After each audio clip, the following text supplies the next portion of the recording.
Day 5, Mind and Body Renewal with Take Back the Table. Day 5 is what would you say about you? Now, we're going to think about things a little bit differently today. We're going to look at it from 3 different perspectives. There's your perceived perspective, how the world sees you. There's your projected, how you put yourself out into the world. And then there's your actual, how God sees you or how you actually are. Now, spoiler alert, Psalms 139 says, "You are a child of God, wonderfully made, dearly loved, and precious in His sight." So, just to let you know, that's who you actually are. But what we're going to do is we're going to look at things like when you go to a department store and you see one of those 3-way mirrors. That's your perceived, your projected, and your actual. So acknowledging these different views can actually serve as a powerful tool that helps you to see from other vantage points where you are, what you're focusing on, or what priorities might be out of alignment, and what you would actually say to yourself as an outsider looking at these different views, or where you're focusing on striving or putting a certain spin on yourself for the approval of others. It just really helps you get to see that 360-degree view of yourself. And then when consciously observing these thoughts, it enhances your self-control, your problem solving, and your resilience. So for recovering digestive disease sufferers like myself, it can help to view yourself through all these lenses and can help you with stress-induced inflammation, where it's coming from, and what helps to minimize your gut issues. So, by learning to view from outside yourself, you increase your wisdom and your discernment, and you gain control over your thoughts rather than your thoughts gaining control over you. Now let's put that 3-way mirror into practice in our centering exercise.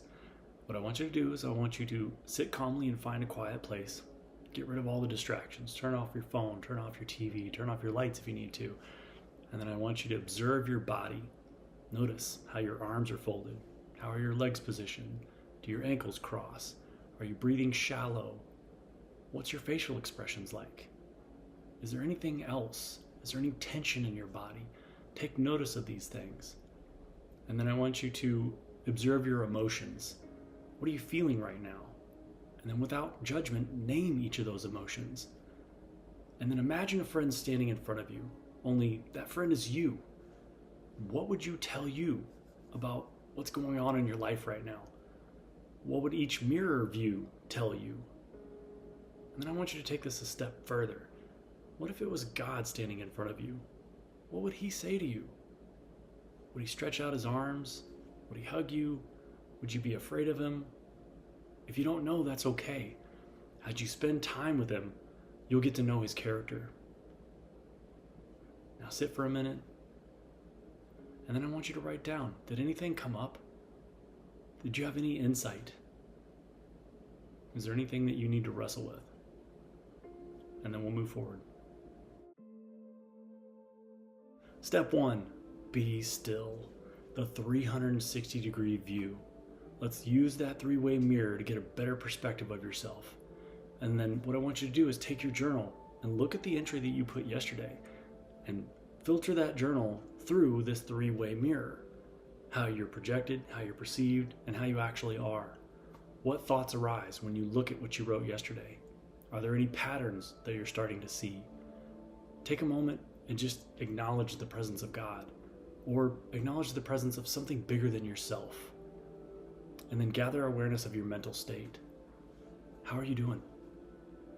Isaiah 41:10 says, "Do not fear, for I am with you." You're not alone in this battle. There's a lot of people with digestive diseases, some of them worse off than you. But I just want you to know I am praying specifically for you today. Step 2, the breakdown. Seeing yourself through God's eyes, or a wiser you. Colossians 3:2 says, "Set your mind on things above, not on earthly things." Ask yourself these questions and use God's wisdom or a wiser you to guide you, and then write down the answers. What memories are triggered by what I just read? How does this thought affect my behavior or my emotions? What would Jesus or a wiser me say about this thought? Instead of reacting emotionally, see yourself as God sees you, or as your wiser self sees you, with love, grace, and the ability to change. And then write down what you discover. Describe any new memories or emotions that are surfacing, and identify how this thought is influencing your behaviors currently. Note any patterns or triggers that are becoming clear. And remember, writing activates changes in the brain, and it actually rewires negative thought patterns into healthy, God-centered thoughts. So take a moment and make some notes. Step 3, renewal, deconstructing and rebuilding. For God has not given us a spirit of fear, but one of power, love, and sound mind. 2 Timothy 1:7. Now, look at what you wrote, and I want you to recheck it with these guiding questions. How does God's word, or simply a wiser, better you, contradict any toxic thoughts that I've written down? What new patterns am I beginning to see? How can I reframe these thoughts to reflect biblical truth or truth in a rationally sound way? And then make some notes and cross out your old ways and write over them with a different color or in a different ink.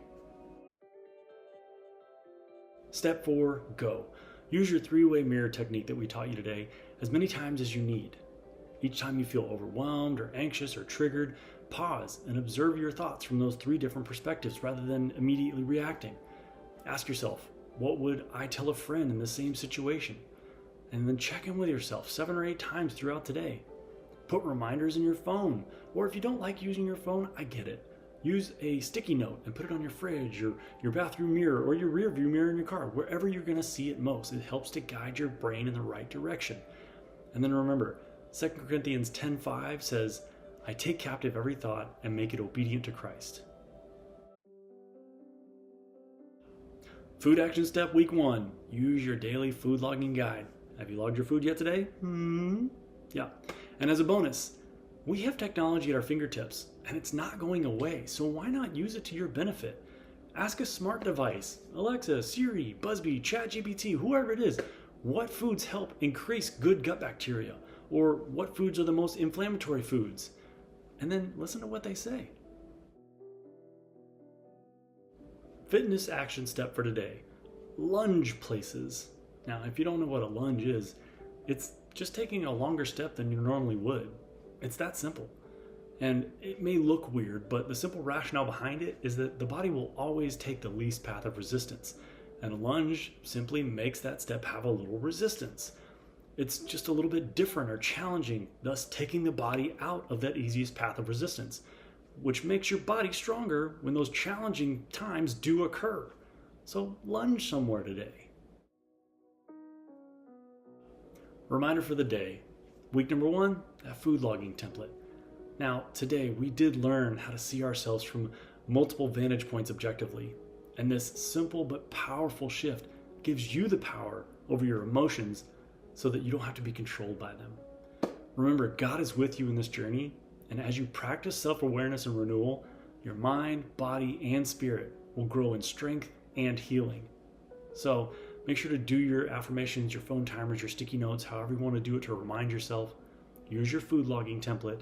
Use your 3-way mirror technique many times today, and then lunge everywhere. Put your body into some resistance, some challenging things so that it gets stronger.